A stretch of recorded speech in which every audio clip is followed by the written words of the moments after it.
All right, welcome back to DangIT Prodcast, the show where we talk about video games, anime, manga. My name is Justin, Bye. and welcome back, everybody. Double check on a couple things here. I'm gonna have to work on like a couple of scene stuff here in just a little bit. But Mark, how are you doing? Doing all right. How you doing? I'm doing well over here as well.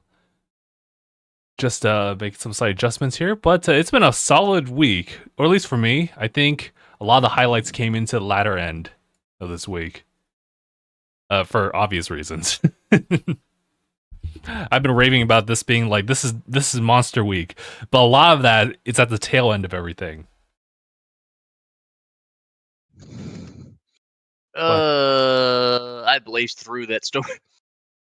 Okay. No context then. I see. No, I guess to be fair, I was doing the same thing. So Really good story. So two big things for the podcast today.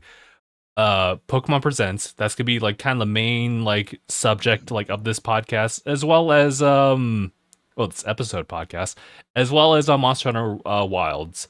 Obviously, that is to say that we both have the game, and we'll talk about like general like specific thoughts to a certain degree once we get there. But there was a couple things that I wanted to go over first. Obviously, we have the routine pickups. I asked Phil, who wasn't able to jump in for the podcast this time around, what his general thoughts were for the week.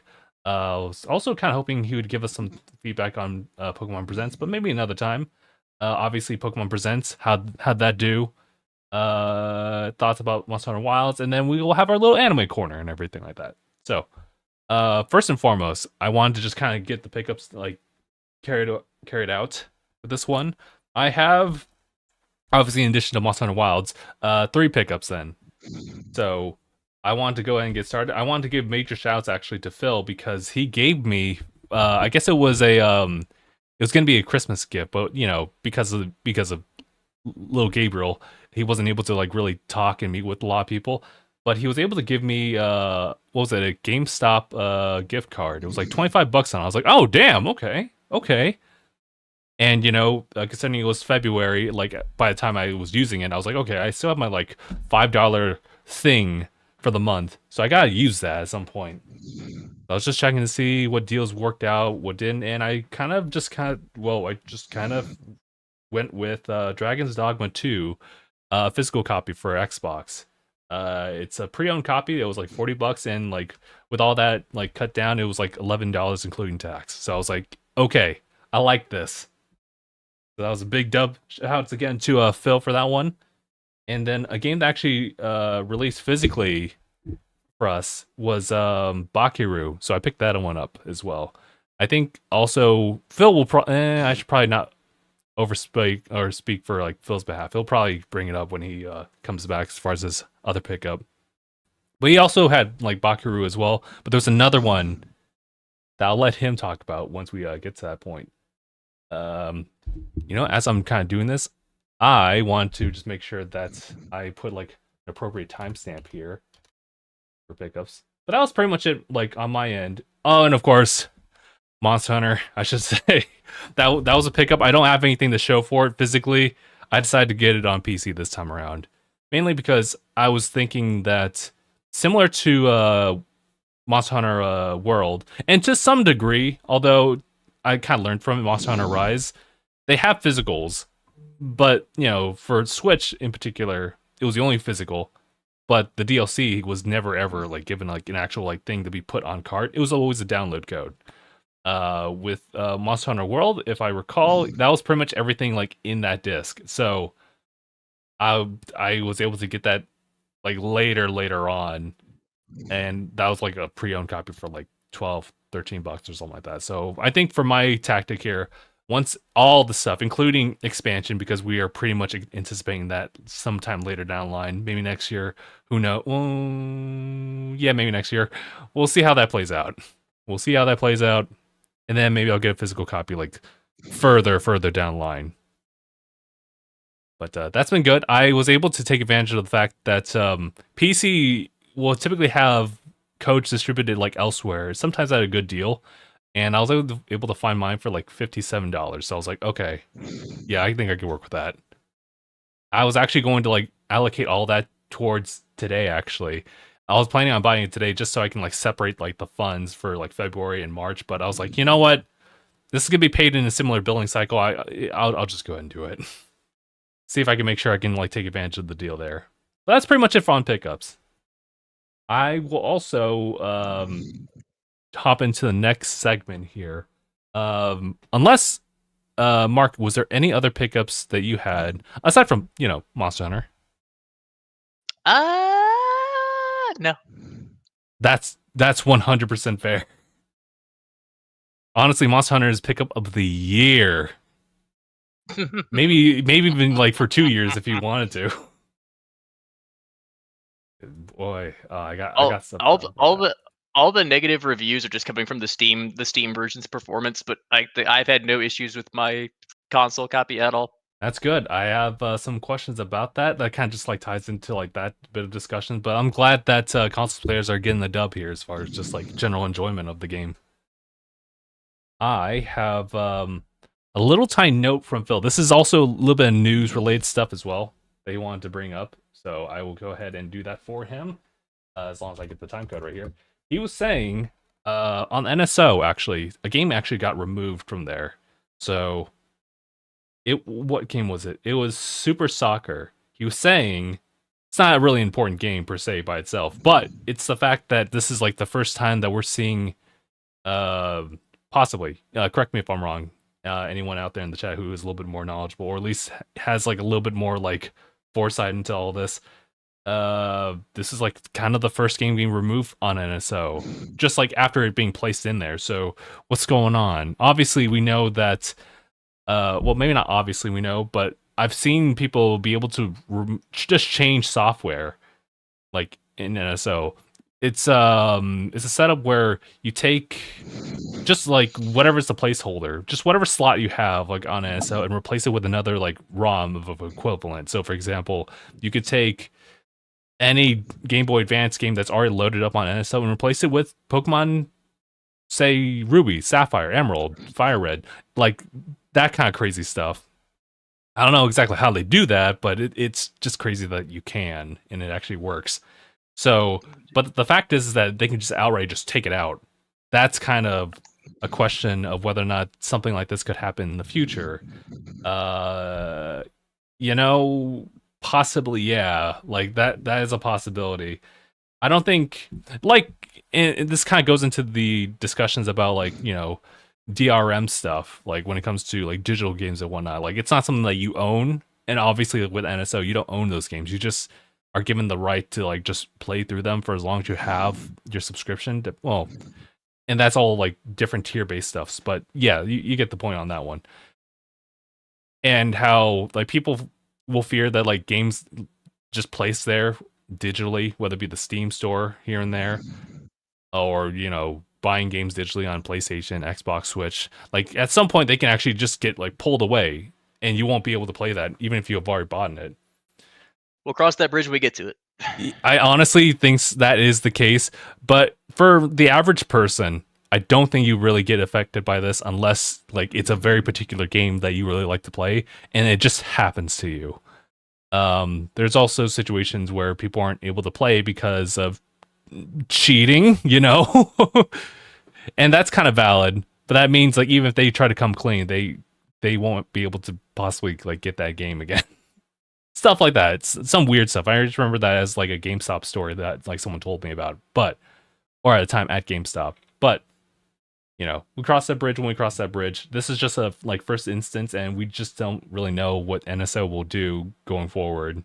Obviously, that's something to be supported even into Nintendo Switch 2 era. But we'll see how that plays out. But that was the note from Phil. I guess we'll just go ahead and jump into Pokemon Presents. Now, Mark, I want to ask you, how much of the, or I was going to say Nintendo Presents, Pokemon Presents have you just taken a look at? I saw all of it. All right, good. Same page here. So, I mean, like, I have my own personal thoughts. I was able to just get a read off of, like, our group as well as, like, how everyone else has felt so far. it's been pretty positive, I would say. How did you personally feel about the Pokemon Presents? I thought it was good. I mean, like I think we were all mostly there for Legends ZA more than anything. Yeah, yeah, I feel that. I feel that. However, I will say that I'm definitely interested in Champions. It seems like they're actually making an official version of Pokemon Showdown.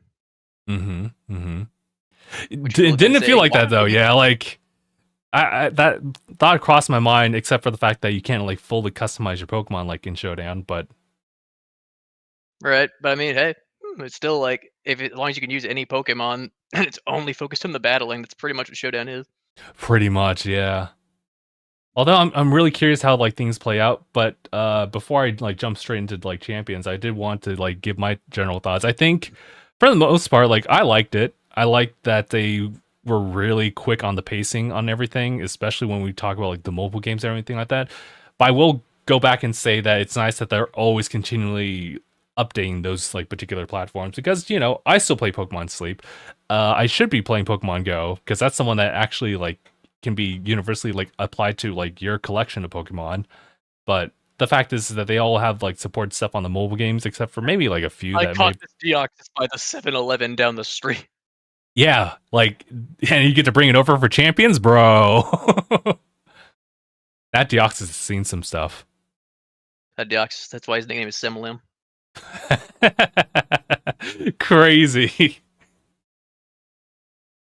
No, this Deoxys is like seeing like that cashier for several days until you caught it. Always like jumping in for work. I was gonna go with something. I was gonna go with a bit, and I was like, "Oh no, that bit just fell off a cliff. I can't do anything about it." That bit fell off a cliff. It crashed. It burned.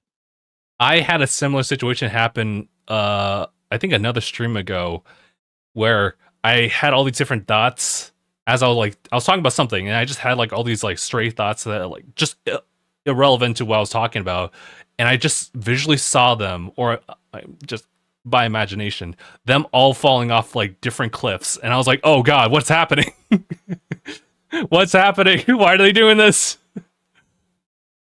Terrible stuff. But so kind of jump back into Pokemon Presents. I did appreciate the fact that they did all that, and obviously I think Pokemon Champions really solid. Legends ZA nice solid like introduction considering we haven't seen anything for a year. I was surprised about the starter choices. That too. Who would have thought? Honestly, it's also kind of odd that two of them are from the same generation, but I was gonna get to that. But yeah, Champions. Real quick, it looks pretty solid. It is kind of like Pokemon Showdown and Pokemon Stadium like had a baby, and this is just kind of going forward. It's available on mobile as well as the Nintendo Switch family systems. So we'll see how that like plays out. I'm kind of curious now that I've really thought about it. How are they going to like tackle a lot of that's not a pun by the way. How they're going to tackle a lot of like all these different like movesets learned from different games, because if you've tried to transfer Pokemon from one game to another, like Pokemon Go to Sword and Shield or Legends Arceus, especially moving that over to like Scarlet and Violet stuff, like they get changed a little bit. Like some moves cannot be learned; they're only exclusive like over here. Some forms are exclusive like over there. It's again cross that bridge when I cross that bridge, and I guess that's why they're in development on that one. It's not going to come out soon, although I was hoping it would come out later this year. But you know what? Phil said something about that, like the red flag being now in development. So fair enough. I won't question them. I'll let them cook for that. I think Nintendo or Pokemon has been cooking with these games. Now pivoting over to Pokemon Legends ZA, I agree. I think that starter lineup is super weird. I think they really could have like done something different with that, but there might be a reason why they did it for this one. I have called. I think it might be because, like, I mean, I think a lot of those ones that they chose are ones people said like they could use additional forms to make them a little bit better. That's fair. I actually agree with that. Now I think about Especially Chikorita. Especially Chikorita, dude. I was starving. Like you know me, I'm essentially the grass starter person, so I'll always pick the grass Pokemon by default. Chikorita being the weakest of the bunch. And when I was playing through like Pokemon Silver at the time, like even I knew that. Like even I knew like how odd it was like for a Meganium. Now granted I'm like hyper like offensive when it comes to the campaign and everything like that. So, you know, Meganium is like more of a defensive type, even more so than say Venusaur, who's kind of like mixes in between like offense and He has defense. like the weakest design though of them all, in my opinion. I Yeah, you're right. You're right. It's like it's super vanilla. That's also like you could say I was a little boy as well at the time, so I'm sitting there, I'm like, why? It's so girly.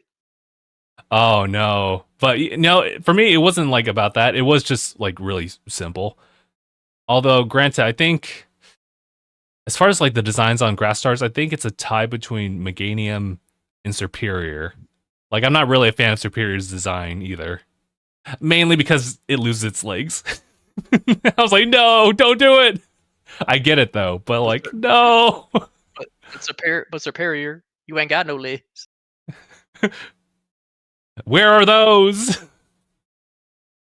And it's like, I mean, I had to like chop them off. Me. Yeah, like I guess also my problem with Meganium at the time was that like it had a very limited move set. Like I think it was defensively viable, but you know if you're running just like campaign stuff, then you don't really need that. Like Venusaur's a little bit like better off. Like yeah, it learned Solar Beam, but I also had like Body Slam because like that was the other like alternative like move, and that was kind of it. two words for you: thick, fat. Well, I mean, that was something for Venusaur like later on, especially when it came to Mega Evolutions. Now, I don't think, well, obviously, I think they're going to try to do different forms and Mega Evolutions, or either or, for our 3 starters. But I am kind of see representation for Totodile. So happy about that. I am kind of confused too. Of obviously, like we kind of explained why they might do it, but it is also weird that this is, and I'll replay the joke. This is Johto's Bizarre Adventure plus Tepig. Johto's Bizarre Adventure. That's funny. So it is just Chikorita, it's Totodile, and Tepig. It's like that's I get why all three of the Gen 2 starters now. I get why Cyndaquil isn't added. It's because of the allegations. No, it's because of the fact that it was in previous like Pokemon Legends Arceus, and also the allegations. And also the allegations. So fair enough, but also like, I mean, I like Chespin. I also like. I do like Chespin. I do like Rillaboom. I mean, granted, I think Rillaboom's kind of perfect as it is, but I do think that Rillaboom is my favorite Gen 8 starter by far. He's super cool. Super solid. Super good. But you know what? Shout out to these, you know, Tepig is like the umpteen like firefighting Pokemon. I think that and I mean I like Tepig. I like Pignite. I want to like Embor, but his face. What's wrong with his face? My guy got a rough face. I mean, he's been through a lot. He's a family hog. Doesn't matter. We've all seen that TCG. We've seen the TCG illustrations. So wholesome. Everyone loves them. Family hog. But you know what? Yeah, it's hard for Embor to kind of like stand out, especially since like Blaziken literally leads the charge, and Fernet was kind of like, that's weird. It happened twice. And then Embor's like, oh, guys, come on. So I'm hoping for the best when it comes to Embor this time around.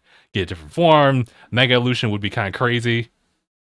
I'm just generally looking forward to it. Mega Embor, Mega Feraligatr, Mega Meganium. Mega Meganium is funny. Now that I think about it. Mega Meganium. I would just go for like Super Meganium 3. So anyway, to kind of like talk about longer pedals.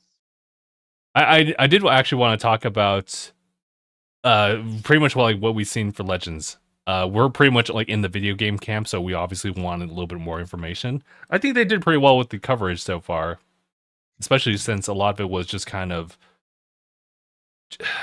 I don't want to say like the initial like last year's presentation was just kind of it was a teaser. I'll just say it was a teaser, and so this was a little bit more full fledged. And sort of what I'm saying. I know when I like posted this like later on TikTok, it was like someone saying like, "Ah, bro, it looks just as worse as like Sword and Shield," and I'm like, bro, I would not say that by far.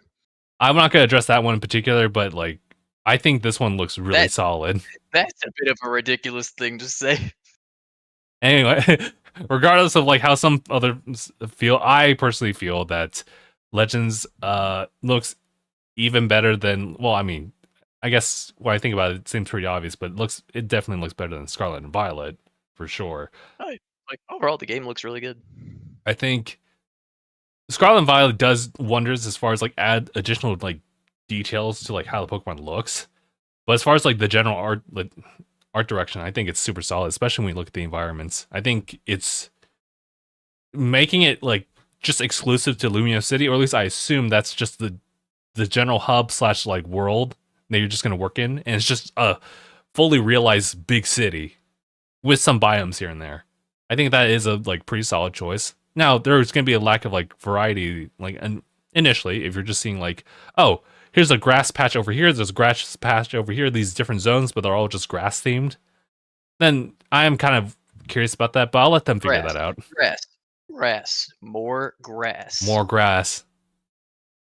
And you chose the grass starter. Pokemon Gardener.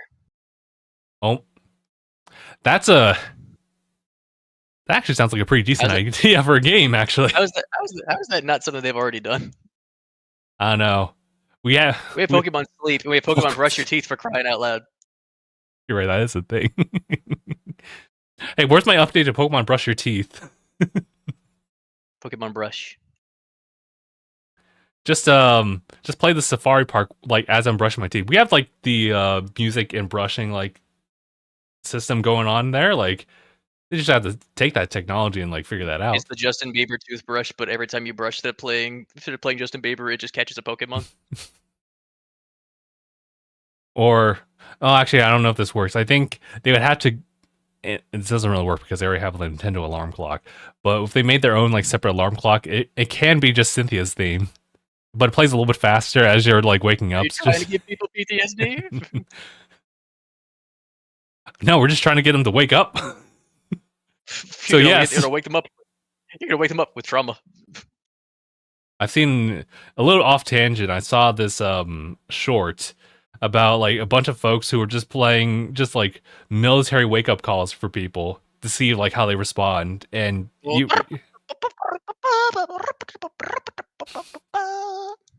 that, and then I just had one where like a group of people just saying "at ease," and like all of a sudden they freak out. Crazy. But yeah, no. Just trying to remember where my thought was. Oh, so some other things about like Legends ZA. So new characters, not just like your protagonists, and that's like boy or girl, but also like they might change based on like who you choose. I guess your friend / rival will be different too. But otherwise, ZA or AZ, sorry, he's there, and it's like, oh, shoot, it made me question like where the timeline was. I think this is like kind of in the future, instead of like future. Okay, all right, thank you, because he looks way different. Right. He looks like he's happy now. He looks like he's happy. Who knew that like bringing along a last friend would actually make you a lot more cheerful on your outlook? Because this dude's tall as hell. I forgot about that. This dude's really tall. He's tall as shit. And I don't even know like, because there's a lot of like weird stuff about like what. Tell me the logistics of like this world. Like how do things like work out physics wise, and you know the mythology of things? Because we have God. We have God as a Pokemon. I mean, you're not wrong. But we also have just this one dude who just lives longer than time itself. Almost. This is true. And of course, Zygarde we know is underlying to be like a huge part of the plot. We literally caught Dialga, and Dialga like looks over. He's like, "I know that's not the homie over there." He knows AZ. Is that my boy? And he sees Phillip. It's like, oh my god, you found him. Even I couldn't find him. You found him. You found my boy. I'm so happy for him. But I'm curious, like, if he has anything else to do with the story. But rather, other than that, he's just kind of like a hotel like dude. He just runs a hotel that you're gonna stay in. And then there's like a couple other characters too that I don't really remember the names of, but you know, they're there and they're gonna provide like a very interesting story, I'm sure. Because I kind of like that about the Legends series, or at least how they're establishing it. In addition to some of the gameplay stuff, which we can like definitely talk about. It's definitely like evolving from like what Legends Arceus was all about. Legends was, or Arceus was doing something, and I appreciate what they did with that, but it was also kind of weird with like the strong style and the speed style. Like there was times where like Pokemon would act twice, and I was like, "What the hell is that?" I know, it's like, well, this is certainly interesting. It made things a little bit interesting and kind of difficult too, so I appreciated that. But it looks like if you see a little bit of the gameplay, you see you can also of course move as well, but your Pokemon also move too. Maybe based on like how you're moving about things too. But it is kind of taking another step further, where it's like, you know how you see in the anime, you'll tell Pikachu to dodge or something like that, and like Pikachu does that, and it's like, oh, great, so we don't have to take the hit anymore. Awesome. Let's go. So I appreciate like what they're going for with this one. So it looks like they're doing away with the battle styles, and they're just kind of going for almost a more realistic like take on Pokemon, where you know, if you played Pokepark before, you've dodged attacks there too. So this is kind of like another extending step with that as like the trainer, and you're still doing all this stuff. There might be things about like a cooldown with your moves too. So I'm really curious how they're gonna like tackle that too. So super cool stuff, but they don't actually have a release date. That's the thing. So it's like, okay, so they're really cooking with this one. They say it's late 2025. That doesn't really give us a lot to work off of. But I guess if you're considering the fact that this might have some tie-in to Nintendo Switch 2, I'm not sure about like a launch title or an exclusive for Switch 2. I think it also is just a Switch game, Switch 1 game. But you know, its release date might have something to do with where Switch 2 might like end up as far as a launch. So that's kind of what I'm like getting at with that one. But I'm not entirely sure about that either. But I guess we'll just have to wait until April, which is literally like almost a month away. I only say almost because it's April 2nd and not April 1st. It's a good thing they didn't land on April 1st on that one. But it is March 1st at the time of this podcast, so almost a month. Now, I think that's pretty much everything with Pokemon Presents. To be honest, I was kind of hoping that they would do something as far as like a potential like HD remaster / port of something, or you know what, even like a safer bet would have been like an NSO drop here and there, and they still might do it. They still might. I mean, they might do. I mean, Phil and I were talking back about this one, Pokemon Pinball. Like that would have been like an easy. Oh yeah, I had that game. And so yeah, like I would have been down that, or like, was it the puzzle games for Game Boy Color? Yeah, it was only Game Boy Color for those ones. It was a different like approach to things as far as, well, I mean, it was still the same like puzzle stuff, but otherwise, I like the presentation for those ones. But Pinball, super solid. They could have went with it. Oh, I think they will eventually, but I just don't know when they will. Whether it be a shadow drop like next week or what have you. I guess we'll see. Oh, you know what? I did talk about the other like mobile games, but I didn't talk about the fact that they're still doing some support for Scarlet and Violet in the form of the mass outbreaks, 7-star raids, and I'm just doing my coverage on that one respectively. So, I mean, the fact is that they're still supporting Scarlet and Violet. It's appreciative. I just wish they could have like done something as far as like patching the game itself, but I guess we'll never see that one. I guess they don't really need to anymore. At this point, they'll know that like that game still sells and people will still play it. But you know, I do appreciate the fact that they're kind of being considerate about like how they're designing the games going forward. At least this is what I'm thinking about based on the release dates they have for, what was it, Champions, and then drawing a blank. Legends Arceus and possibly Gen 10. We'll see how that plays out. Dun, dun. That's probably another 1 or 2 years down the road, if I had to imagine. Yeah, like next year. I think next year. I mean, yeah, actually, it would be next year. Safest bet. Like next year's Pokemon Presents, they'll have something about that. I'm not sure about release date that same year, but in development. My guess is either my guess is either next year or the year after. That I think that's pretty safe. Yes. So I think that's everything. Is there anything else you want to talk about, Mark, as far as like Pokemon Presents or Pokemon in general? No, I think we're good on that for the most part.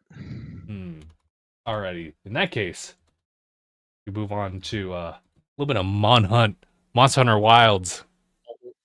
Now, you guys know this is the release week of Monster Hunter Wilds, and unsurprisingly, considering like how quickly it's like gained in popularity since Worlds and going forward, this is like one of the most played games I've seen on Steam in a while. And just like generally in speaking, this is just like talk about like Steam numbers, but also just everyone console alike are also playing this game like crazy. It was funny because I think there was a little bit of news about that. It was, what was it? Pocket Pair, right? The ones who do Power World. They were noticing a lot of people were taking leave on that day. Everyone took off. And so they picked up on that and they were like, yeah, we're making this a holiday. They're like, we get it. We're doing the same thing. It's pretty dope. Pretty dope of them to do that. Now, we have a bit of experience, you and I, playing through the game already. The difference is that you've cleared through the main campaign. You already are in the weeds of like high rank and everything like that. I'm still kind of at the beginning. My placement is that how do you pronounce it? Kimatrice? Right. Yeah, I just like finished the hunt with that one, so I now have access to a secondary weapon. So that's kind of where I'm at. Nice. So, with that in mind, I have some questions, Mark, about like your experience thus far. You're actually playing it on console. I want to just ask how that's been like playing out for you. Xbox Series. Good. Have you just kind of like opted in for like the performance side, or did you kind of want to go for like the quality, like 30 frames? I like, here's the thing is, I actually went for balance. You went for balance, so like I think that's the 40 frames thing, from what people are telling me. And honestly, it runs very well. Okay, that's good. That's solid. It doesn't feel too slow. It doesn't feel too slow at all. That's good. That's good. I was kind of confused as to why they would want to go for like a mix in between, but you know what? If it works out for a lot of people, then I guess that could be a step going forward. It's good that they have optimized the game for consoles to an extent, because this game is still kind of power hungry, regardless. And a lot of people are having issues with it, like running it on PC. So that's like kind of something I've kind of been like keeping note of, especially for me just getting it on the PC platform instead this time around. But I'm glad that, you know, consoles like get like a pretty good like experience regardless. So knowing that it's still good in that front, how are you feeling about how they're tackling the game as far as like the story? Because that's a big thing that they're promoting. The story is actually really good in my opinion. Okay. It's definitely like it feels like they were really going for a more like story focused, like a bigger story, like an overall world building and everything. Like they really wanted to tell you something with this one, I think. Mm-hmm. It was a lot more. It seemed like it was a lot more story driven. Okay. Granted, you can still explore a hunt. It's the same old Monster Hunter, but definitely feels like with the story they really wanted to go for a campaign here. And do you feel like there's a little bit of a continuation as far as the story, like as you do like post game stuff now? I think so. Like, they're definitely like say like, hey, you know, like you're still like, you know, you're just checking everything out. You're seeing how everything's going, and I'm very interested to see where the DLC is going to go. Because I feel like they can still capitalize on a lot of stuff from the main story. Okay. Yeah, I can see that potential there too. Another question was, you know, with the transition of like all the different Monster Hunters, as far as like how you engage in, you know, the hub world versus like going on to different areas. This is the one that's open world. where there's hardly a divide between them. But how are you kind of experiencing that, or at least how do you feel about this new like take I on think it's like been good. going between? Going good? I think it's been good.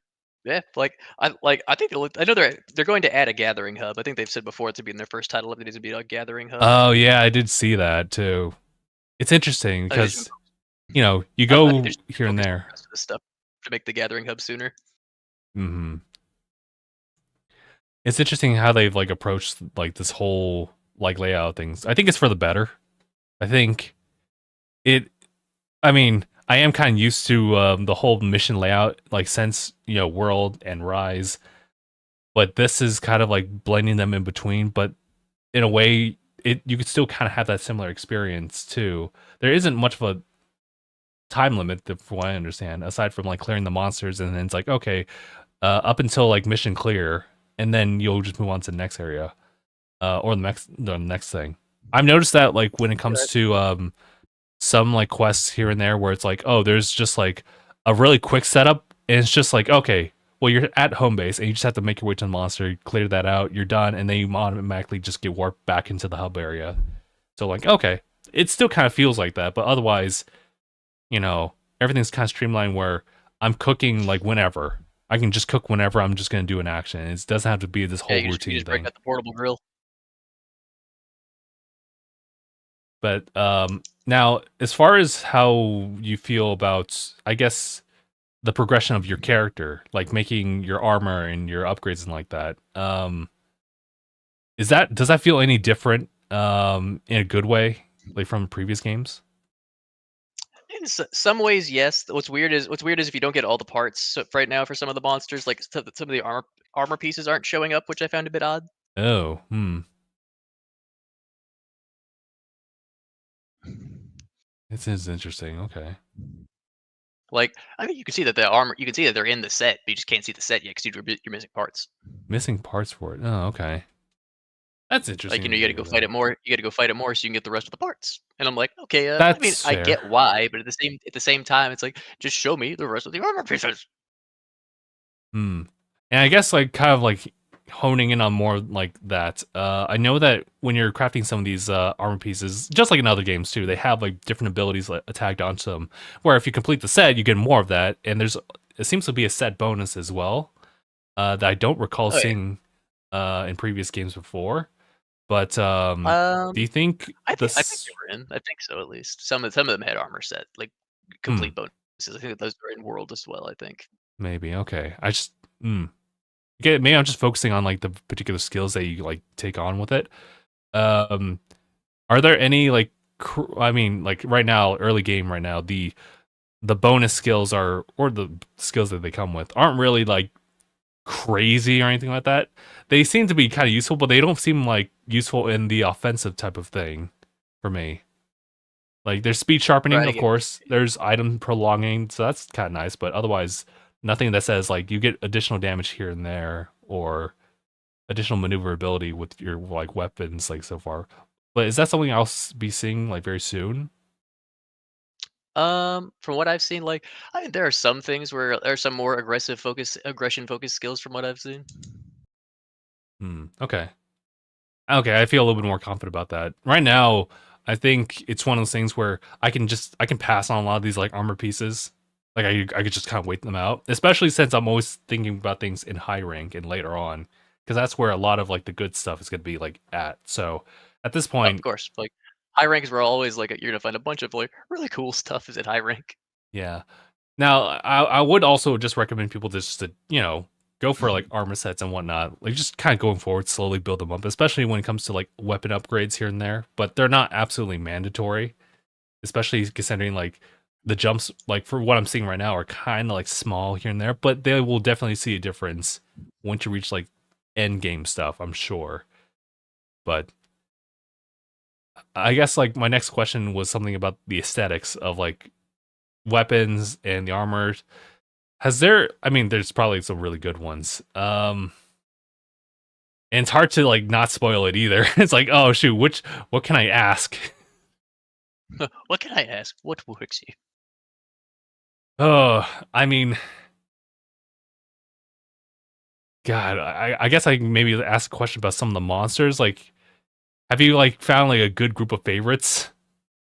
Oh, for sure. Like I have found some monsters where I'm like, ooh, Okay, and is it kind of like a and mix also some where I'm like, between? what the fuck is that? Okay, gotcha. As in, caught me by Ooh, surprise. I was like, what the fuck is that? so there's definitely more like new monsters than there are any returning ones, right? So far, yes. Okay. As Well, far that as does appear to be it. the returning ones, would you say they're like 10 out of 10? Like, I'm glad you brought them back. Yeah, I would say so. Like, there's been a lot of good ones that are back. Are you okay over there? You're tired. I hear her like over there. I'm like, you good? I know.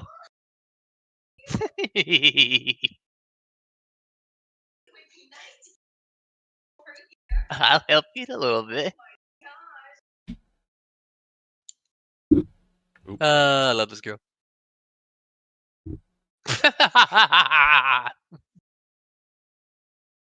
Oh, I don't know if you could hear that. I said I love you. She's like, I hate you. I'm just like, I didn't hear that. She said, "I hate you 3000." bro, could you imagine? I hope Robert Downey Jr. says something like that. Says some equivalent as Doctor Doom. If he does that when he's Doctor Doom, people will be like, he did not actually just do that.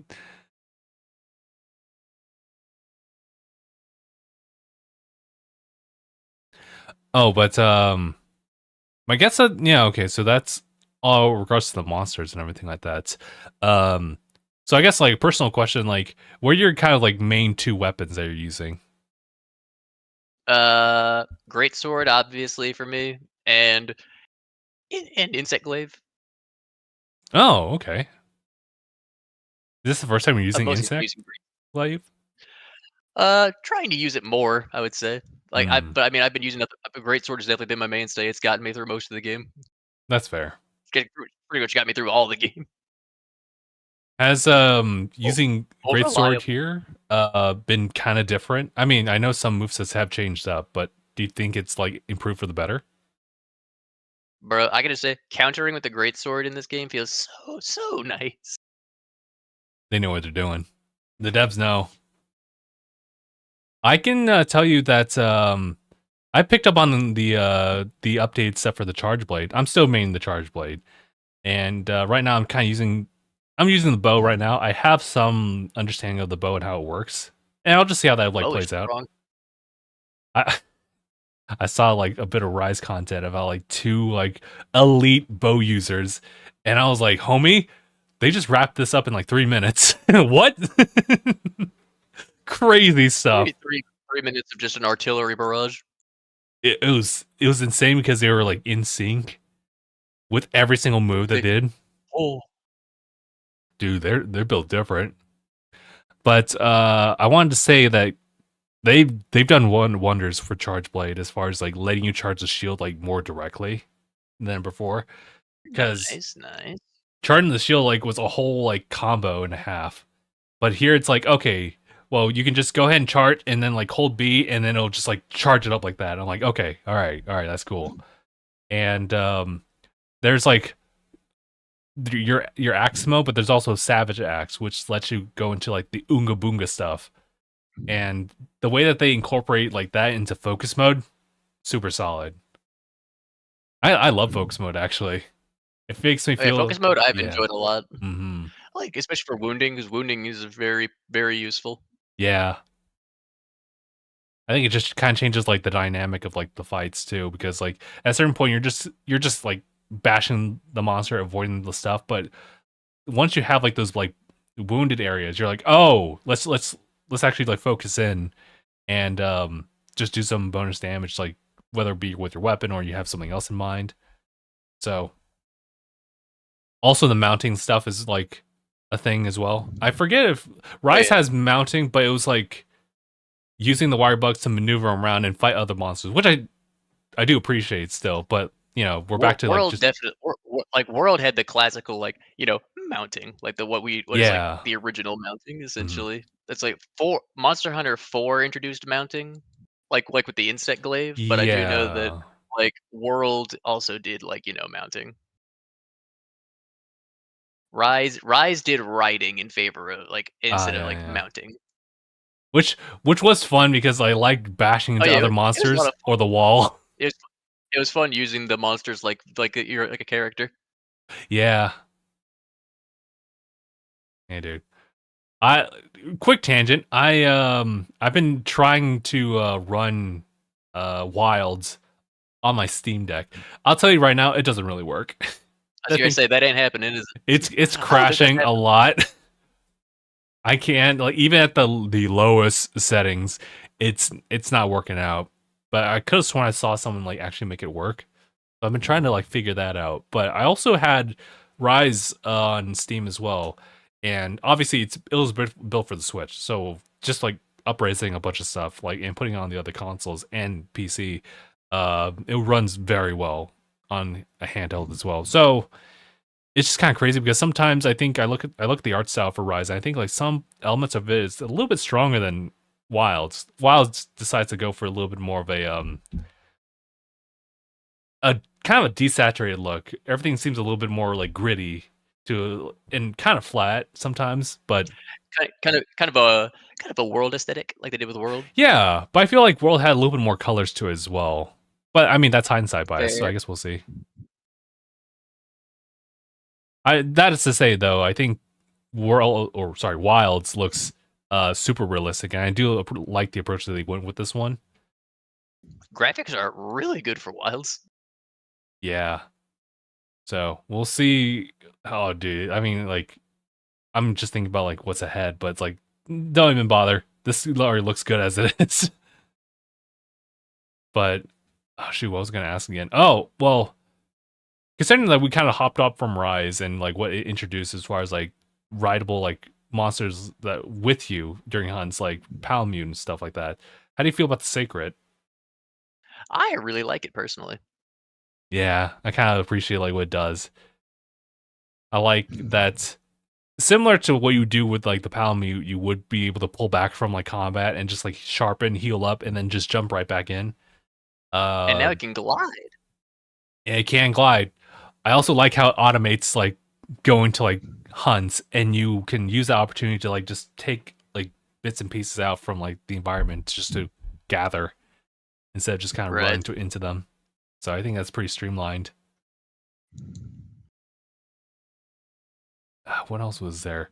I think that's kind of all I have to say. Have you jumped in any like online stuff as far as like just play with other hunters? One of my friends, but that's about it. Gotcha. I was trying to do SOS stuff like through the online single player stuff, and I don't think that quite works because it always brings in the NPCs. So I think I had to like open up like any type of lobby outside of that. But I appreciate the fact that this is a crossplay type of game. So resultingly, that means that now that they incorporate the Capcom ID thing, you can essentially like play with anybody regardless of platform. So kind of looking forward to trying that someday. We'll see if we can make that work. Like crossplay for Monster Hunter has been a long time ago. Ah! You You ever just get blasted? You ever just get blasted by a Basarius in the face mid sentence? oh no. But I guess I'll find out at some point. Hunt Not a around and Basarius. find I'm sorry. out. I'm sorry. This not a Basarius. A Gravios. Blah, blah, blah. I forgot. It's the adult version this time. Hmm. I think that's everything. Even what we were saying here. The longsword for Sephiroth's Masamune. I mean, I'm pretty I think sure he's not wrong. yeah, you're right. Great sword, either a fusion sword or the Buster sword stuff. This was from previous thought. The only thing that's keeping me from playing Monster Hunter is the fact that they need to have a collab with FF7 remake. I agree with that. I think they're down That's for it. all that's stopping you. I mean, to be fair, like Capcom is doing like some collaboration. They've done collaborations in the past, so I There mean, is rumor that they'll be doing another one. Like there is rumor that they will be doing another collab. I've heard a possibility of it being Bahamut hmm. for Oh, instead of Behemoth like it was in World. oh, that's crazy. Yeah, that's kind of. Listen, I know that the hunters in Monster Hunter are kind of crazy. They're like built different from other people, but to fight Bahamut, Imagine we get one of the rune bears from Elden Ring. That'd be nuts. oh It's jeez, so like dude. fitting, honestly. There are there are a good number of like monsters, if even if like the adaptations from like Final Fantasy 16 that they could like pick up from, including Bahamut. But like, oh dude, I don't know about that. Honestly, well, sorry, I was just thinking about like someone had done character like creation and they put Garrow back in. I was like, dude, of Because of course they did. course they did. Listen, Garrow hates portals, but he loves a good hunt, so he'll do it. He's like, man, okay, I'll do it. All right. But he'd be like, I hate portals. Man is not a fan of portals.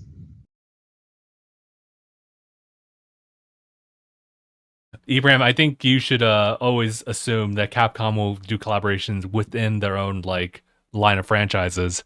So Street Fighter is definitely gonna be there. I mean, they were for World They and for were. Rise. So 110%.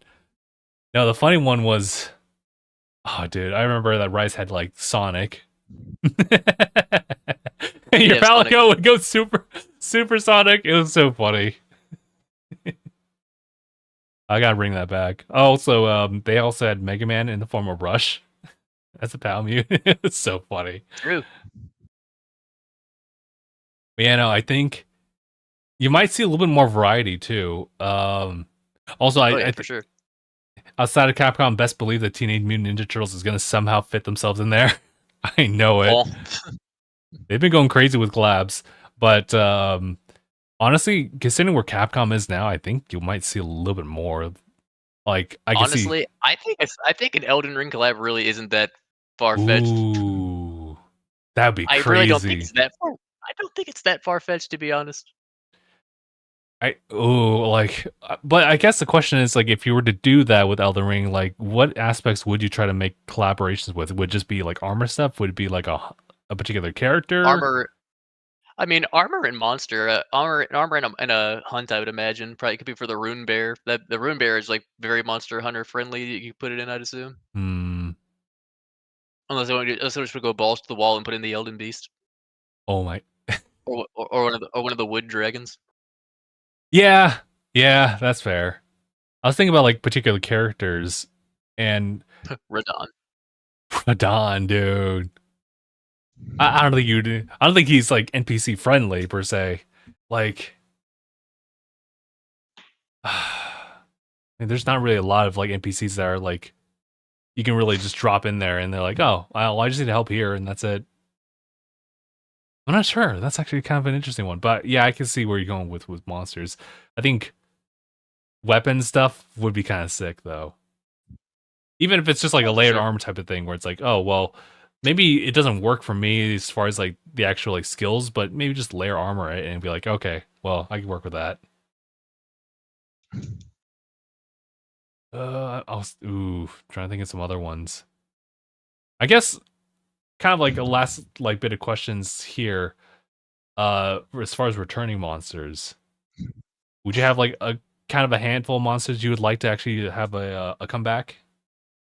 Of course. Okay, okay. Well, like, of course, there's tons of monsters that I think would be a really cool comeback, Hmm. but we'll just have to see if they get in. Gotcha, gotcha. I was just trying to think of a couple of them. I saw Nergigante a while back, and I was like, actually, I would like another round with that one. Hmm. Not just yet. It'd be interesting to see another round with Nergigante. Hmm. And you know what? This is Not a lot. completely biased about this because of my experience, but Malzana or Magnamalo. Just like one of those That's two. fair. Just to kind of bring them back. That's fair. I'm not sure if they'll do the curio stuff or anything like that, but like, I just know Dude, Valstrax be wild in this type of game. Oh, dude, that'd be insane to try to like put that back in there. Would be cool though. But I'm not sure. I haven't seen him yet, so if Legiacris isn't already in, then I think he'd be a very like one that people have been wanting back for a long time. I need to like look at some of the history of like maybe not the Elder Dragons, but just like other like monsters that I haven't like seen in a while, but they are like kind That of some and old school ones. I'd like to see a lot more Frontier monsters added in. Okay. Ones that are from like the MMO that are like just really wild. Oh, okay. You know what? This is kind of aside from monsters. I wish they would bring the old like Charge Blade back. I've seen some footage of it. And I was like, bro, what happened? What happened, bro? You literally would do the charge up thing, but it would become like a super large energy sword, and you just like swing at it. And I'm like, You're, what you're like, happened? where is my energy sword? I want my energy sword. It's kind of just a Switch X now, though.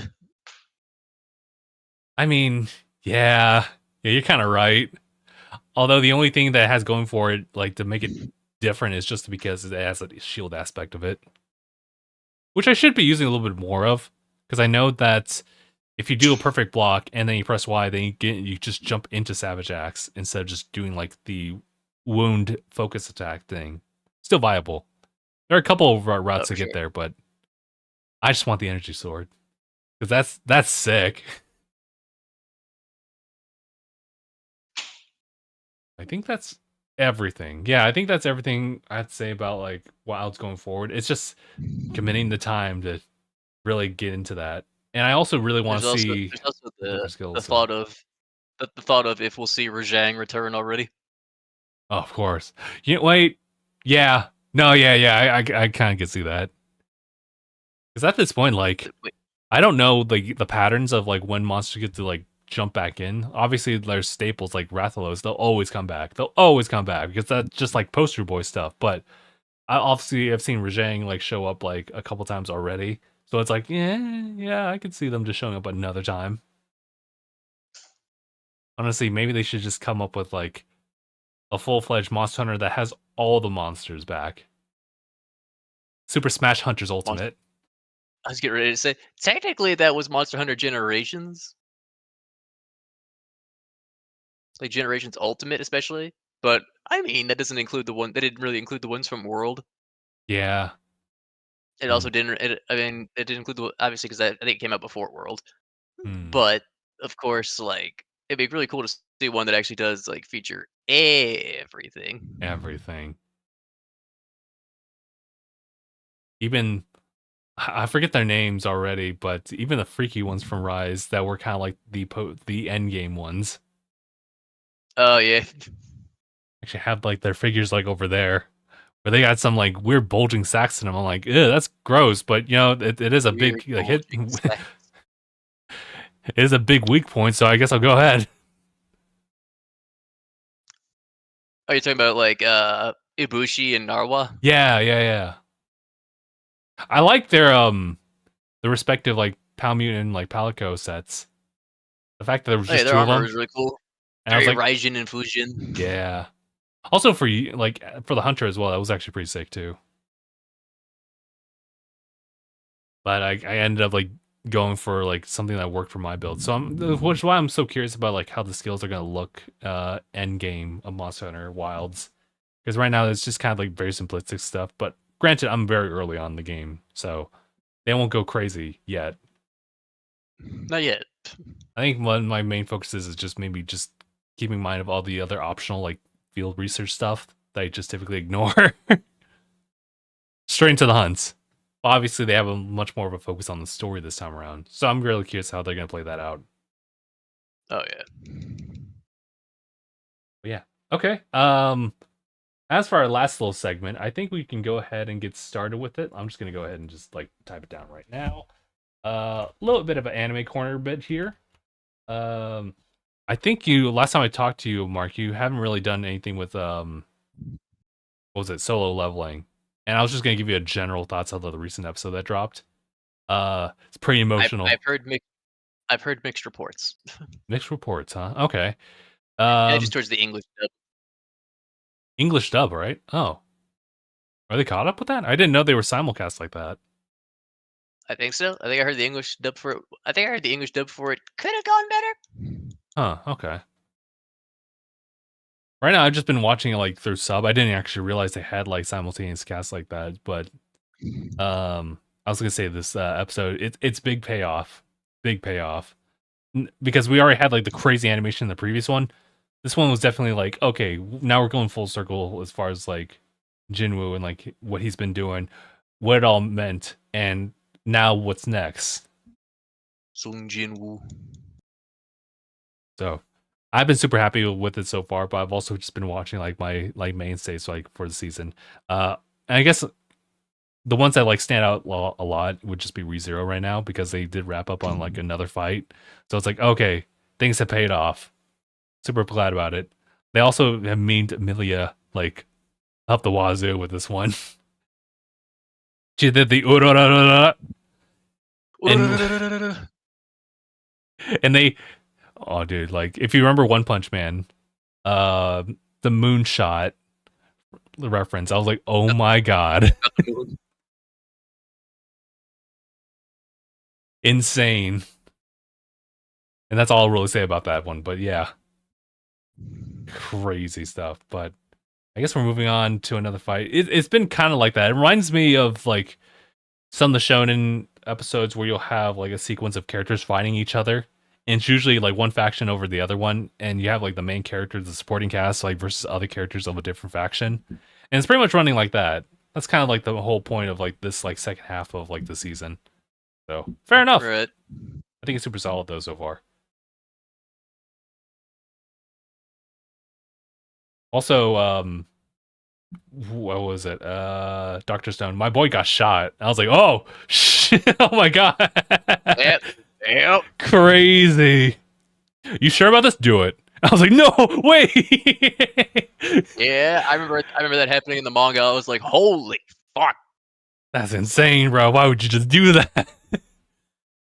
I was like, bro, actually just got fucking blasted. To be fair, I was like, oh yeah, that's right. I mean, yeah, he's super young, but it's like, oh yeah, it's been a good couple years now. Now that they've like gone out of the stone, they were saying like, oh well, you know, Senku's 19 now. It's like, oh, you're right. Yeah, it has been like kind of a while now. At a certain point, they started to do a little bit of like time skips here and there. So, I mean, technically, he's a lot older than that. Technically, yeah, you're right. Cuts to Bucky. I'm 109, straight faced. 109. That's starting to become a common thing. Well, if you see it twice, it happens all the time. But like, just characters aside from like a lot of anime trope like lolly characters. Aside from that, like there also has been like a couple of like other characters that just for some reason have like this huge time gap between like where they are now versus like how they were then. That's becoming a common thing now. Start noticing, but funny enough, yeah, a lot of them super old, technically speaking. But yeah, other than that, yeah, Doctor Stone super solid.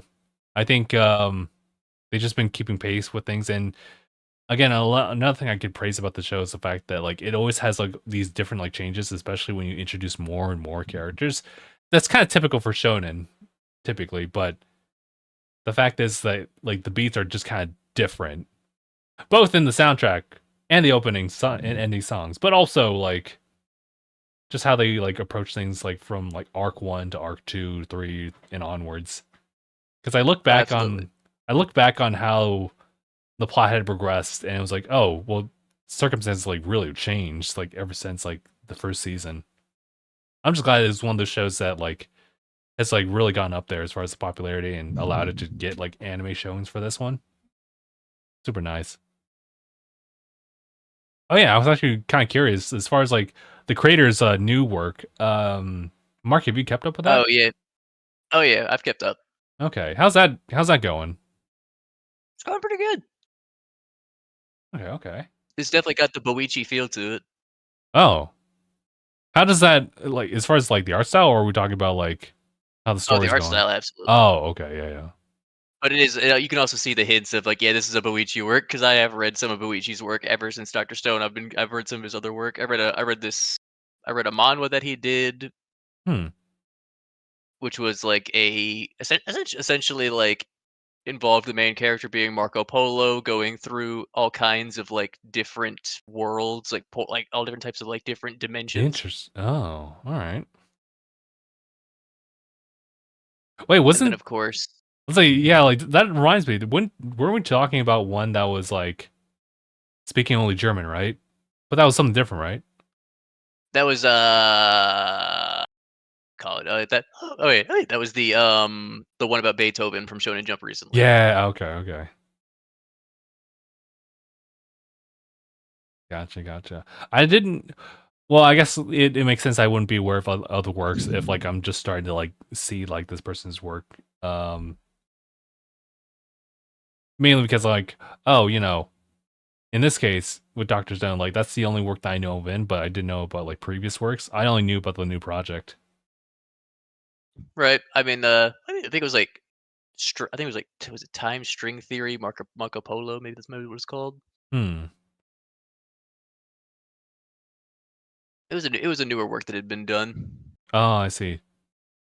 I don't know if it's still going though. I think he might have I think he might have finished it. He might have, or like something like that. I'm not sure. He might have finished it just so he could work on the new on his new one on his new work that's in Jump Plus. Oh, okay, all right.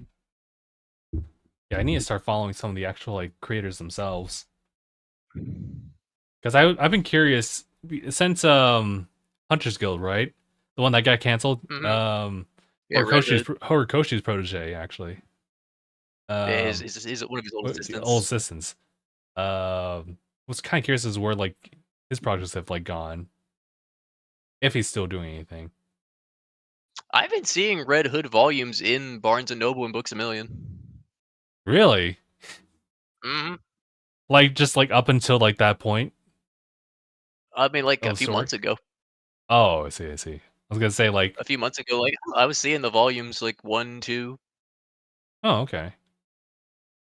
But I guess clearly like it got canceled, so you would only read up to a certain point as far as like the volumes. Right. Gotcha, gotcha. I was kind of curious, since we like dropped off of My Hero. Actually, obviously they had like a bonus chapter. I haven't really kept up I as far as enjoyed like where that ended up, where someone could watch that. I was like, where can I where can I see that? Because I think they stopped showing the additional chapters since then. Was it like was it an exclusive or something like that? I'm actually just gonna I check a know it was in the reference actual volume, but you can find it online now, like, I could literally send you a link to where you could read it. because yeah, I think they stopped at like 4:30 or something like that. Yeah, 430, then there's 431, which is which was, like, a bonus in the manga. Okay, gotcha. Alrighty. Yeah, I never got to really read that, so I was like, ah, damn, how do people like get access to this at this point? Exclusives. Truly. I mean, on top of that, uh, we do know that Daima finished its run, Oh yeah, yeah. and hey, Oh I no, will you got hit with a wave of like it's gone now. honestly, what got me more emotional than anything, I was fine once the episode ended. Mm-hmm. But afterwards, I was like, honestly, I thought I'd be more in tears. I was like, but then I was like, but then I just kind of gave kind of like a, even just talk. I guess you could say talking to myself, really, just saying thank you, just saying thank you to him for everything he's done, and I hope he can finally rest in peace. Ah, I And see. that made me more emotional than anything. I guess so because like you know one can like take the messages like from like the story like in and of itself as like its like core value, but there's also another aspect of it like viewing it as like knowing the creator themselves and how much like they've influenced like a community like worldwide. So when you really take it that perspective, excuse me, then it's just it's a different like interpretation. a lot of people are some people are complaining about the ending, which I kind of expected. Like I was hoping he would explain a few more things. He didn't really, but Hmm. as well, I also kind of just took it as I think what Toriyama was doing was I think he was just having fun. Hmm. And at the end of the day, Dragon Ball is about two things. Well, three things, I guess you could say: adventure, surpassing your limits, and fun. That's essentially that's what you can boil Dragon Ball down to at the end of the day. Adventure, surpassing your limits with amazing fights, of course, Hmm. and fun. Fun has always been a very core aspect of Dragon Ball. And I think that's what it was at the end of the day. I think Toriyama was just having fun. I think that's what it was. He was just like, 'cause and it was also like overall, I think some people like for me, it's very hard to make me upset, I guess you could say, in terms of like what Toriyama could do. It's very hard for him to make me upset, I would say. Hmm. I think it's just because you could say it's maybe because of my attachment to the series, maybe that's what it is, or maybe just because I've just grown accustomed to how he does things, so it doesn't really bother me at all. Hmm. It's like some like and I understand people who are upset, they are just as passionate about the series as I am, but I had fun with it. I think Daima was very fun, and I think overall it was a good time. Getting to see his ideas that he had, getting to see well, obviously the big drop that happened. We were just that was Oh hype yeah. as shit. I enjoyed my time overall, and I don't know if this is gonna be truly the last thing he left with us, or if maybe he and Toyotaro have some notes or some stuff they had planned before he passed away. Hmm. But I guess we'll find out. I guess we'll find out. I But I read the mm, new chapter Toyotaro put out, and I enjoyed it. I think it showed that he could really give us an authentic feeling Dragon Ball. Like I definitely think that the series will be in safe hands. there's a question that we a new chapter. Yes, because he dropped his one shot, which is essentially chapter 104. Oh, all right, all right. I think I can see if I can. I was gonna say like, wait, I kind of want to see that. Well, obviously, I've been kind of like out of the loop for a little bit. And I mean, nothing serious happened in the chapter. Like, don't go in there expecting like Ah, I see, I see. Black Frieza, Gotcha. but it shows that he can keep the essence, and what really like what feels like. Oh yeah, this is Dragon Ball. Oh, okay.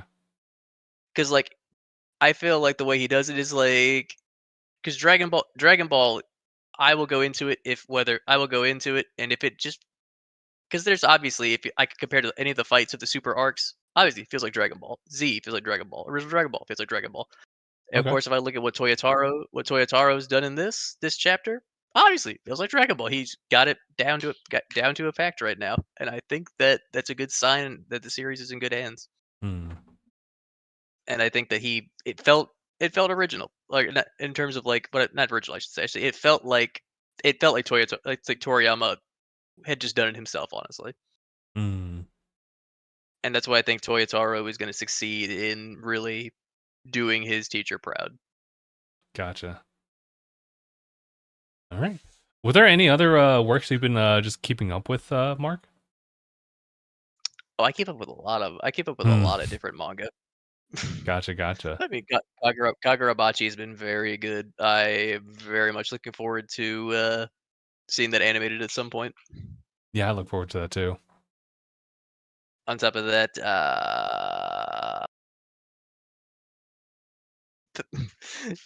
okay. She points at my feet. She points at my feet, and then she does like the E is stinky.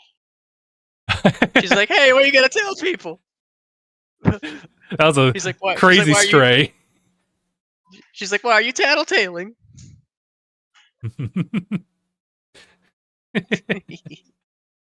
She did a drive-by ew. But like there's also like I'm also reading Ichi the Witch, I'm reading the Shinobi Undercover, which is like the Hmm. socially awkward ninja. I'm also reading I need to catch up on the latest chapter of the Beethoven series. Hmm.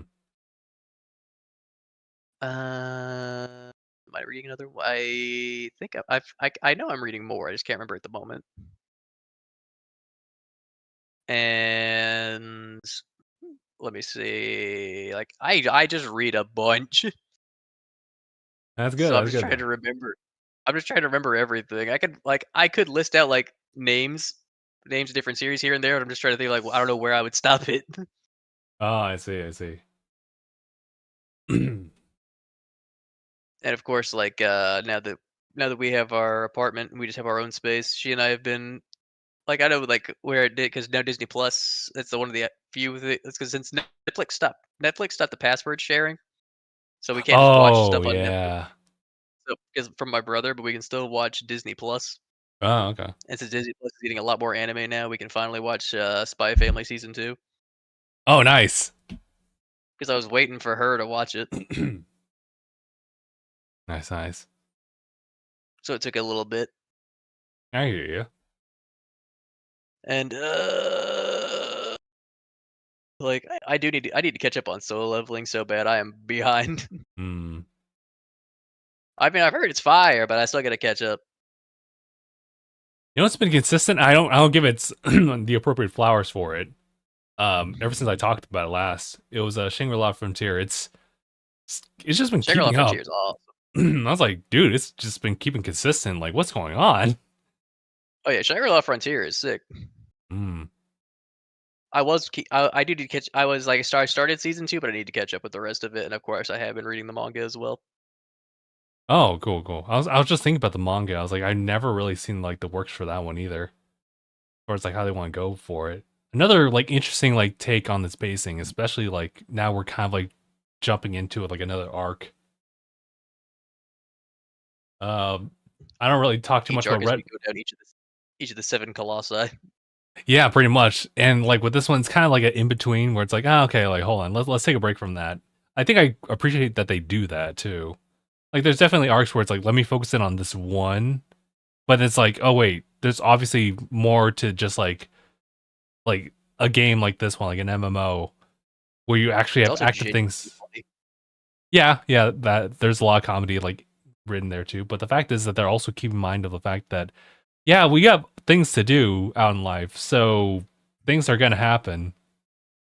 Whether it be our boy literally taking a quick break because he got so disappointed, he got so bummed out, to the fact that like, oh, literally a friend of mine just invited me to like a whole tournament thing, so I gotta do a thing over there. Or if he'll ever one day, even in the manga, he hasn't yet. If he ever one day notices who the fuck Psycho Zero is. I you know what? There's progress we've made, just not in the right direction that we wanted to. Oh yeah, I did want to kind of I report will in say, on like another show that I've been watching, which is the Welcome to Japan Miss Elf. I thought it was gonna be like portrayed differently. It's kind of different in the fact that I assume everything to be like the otaku elf. I thought it was gonna be just like it's just reverse isekai and that's it, but it's like no, we're kind of still dabbling in some fantasy stuff in that world, and it's kind of an interesting like dichotomy of like two different like stories being told from two of the same characters. So it's like, huh, interesting. Like you'll have like two episodes that are just about the other world instead of just like Japan. So I was like, oh, all right. For it. Um, I've been just keeping up with Red Ranger. Red Ranger's just doing just fine. No need to worry about that one. That's great. It's so funny. Hmm. Hey, you know what? I want to talk about Guild Receptions just real quick. That's been a fun watch, but it's also kind of been like slowing down a little bit for me, as far as like obviously like the big overarching like plot line and like the threads stuff like that. It's there, but it's definitely like shifted like perspectives where you know, the whole thing was that like I don't want people to realize like I'm like this crazy like player like out there. I just want to just keep a quiet life. Whereas now it's shifted to like I'm willing to do stuff for you guys, but I still want to keep my day job. She said, "I'll help you, but don't think I'm quitting." That's been a different perspective on that one, and I think that's kind of like the main ones I've been keeping track of. There's also the one that I just been like watching, which was the overseas manager like isekai. That's kind of that's definitely, you know, if you're invested, you're invested. If not, then you're good. You can hop out. Oh, dude. And this last one that I've been just keeping up with regularly, which is the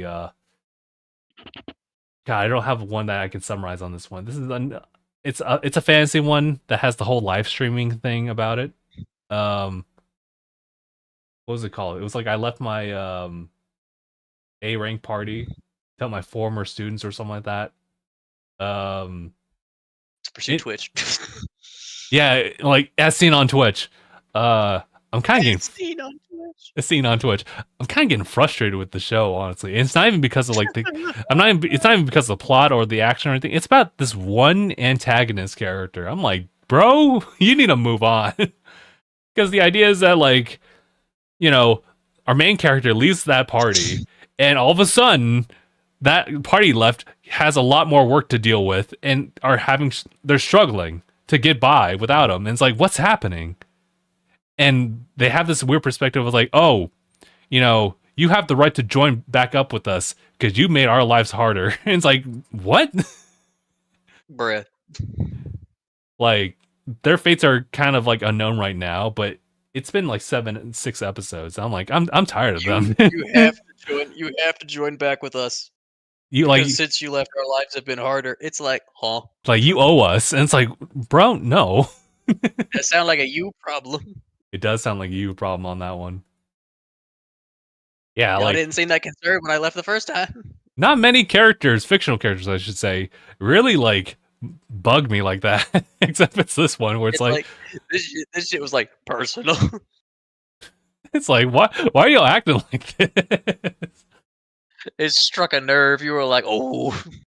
Because it's the answer's right there. Like you just have to reflect on like what you're doing wrong and then apply it. Like you don't get a red mage like these days, so like that was your advantage. Now he's gone. What are you gonna do about it?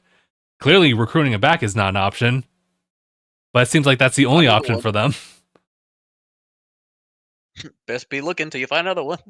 And then like this recent episode, episode 7, is where they cross the line, like both morally, because I think in a previous episode, they definitely cross the line where it's like they actually tackle something in streaming culture where it's like if you insult somebody, especially based on like how they are, who they are race wise, then that has a lot of implications, especially when you're trying to run like an international like guild thing where you're trying to be nice with everybody. Imagine you're just the top adventurer. You're just the top adventurer in your guild, and then you got canceled for being racist. Yeah, actually, like more specifically, they target a dark elf, and it's like, oh, that's not that's not right, bro. God. That's messed up. They did it. Yeah, that was messed up, and like rightfully so. Any of them high elves? No high elves like harmed in making this video. Like, were any of the people who were making fun of the dark elf high elves? Because that would make sense.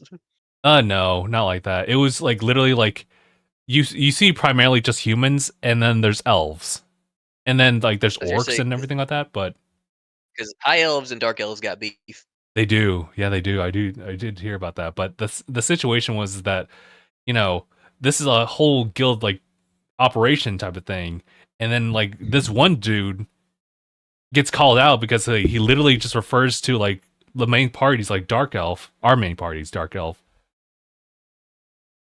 in a bad way, and so it's like you should not. What did he you call can't her? just call her a savage. Oh. So not even like considering like who she is or anything like that. Just labeled her like that. Barbarian. Pretty much, and it's like that other group. Well, I'm glad the main character left that group, but it's like, bro, you can't be saying that. And the guildmaster later reports on them, and rightfully so gets mad at them. And it's like, you have to make an apology video, essentially apology live stream Apology, then you're going to make an that you, apology, then you're going in for more training. yeah, and like expect your rank to be like absolutely stripped from here now. And instead of actually going for, yeah, and they're losing a good noodle store. yeah, the good noodle star. And instead of doing all that, they were like, nah, someone just approached us with like a nice little opportunity to get back at you. It's like, what? Bro,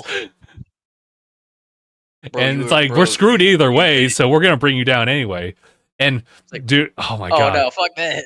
Oh dude, wait. There's one last thing I wanted to leave off with. It's the fact that like, so our main party goes through like one of these like dungeons, and they take a nap, and then like they wake up and he's restrained, and it's like, wait, what's going on? What's happening? And it's these assholes again. And it's like, here's what we got cooking. Here's this contract, right? It says that like we did no harm. You guys do the same type of like name labeling on a daily basis, and you are going to apologize for us. And in order for us to like just, you know, clean everything, you're going to essentially integrate your guild party with us, and we get to do all of our stuff like going forward, and you're the one who gets the blame shifted on you. I'm like, wait, that doesn't make sense, bro. So what I'm hearing is all you're going to do is make him your scapegoat. Yeah, it's like, that's... Anyway, that's why I'm upset. I can see why you're upset. It's like, nah, these characters are the worst. This is some Shield Hero Season 1 bullshittery. Yeah, Season 1 especially. Because they're just sitting here, I'm like, bro, he just keeps getting the blame put on him for shit he didn't do. Speaking of which, yeah, next season of Shield Hero, I mean, I saw the illustration art, so we're getting that going. Although I will be honest, I think at this point, like, I'm just there for the just the characters at this point. Like, I think I heard Season 2 could have been better. I feel like every season going forward could have been better, to be honest. That's the problem. Like, I think once you, and I think I was kind of like hinting away with it, like with some of the other like shows I mentioned, where it's like, you know, when the main like, I mean, Shangri-La Frontier doesn't have anything to worry about. It's like that has like an overarching like goal, but it has like subsections that it kind of focuses on, and it makes sense for us because it's kind of relatable. But with Shield Hero, it's different because I guess the whole premise was like redeeming yourself as a hero despite like you being at the lowest low, almost from startup.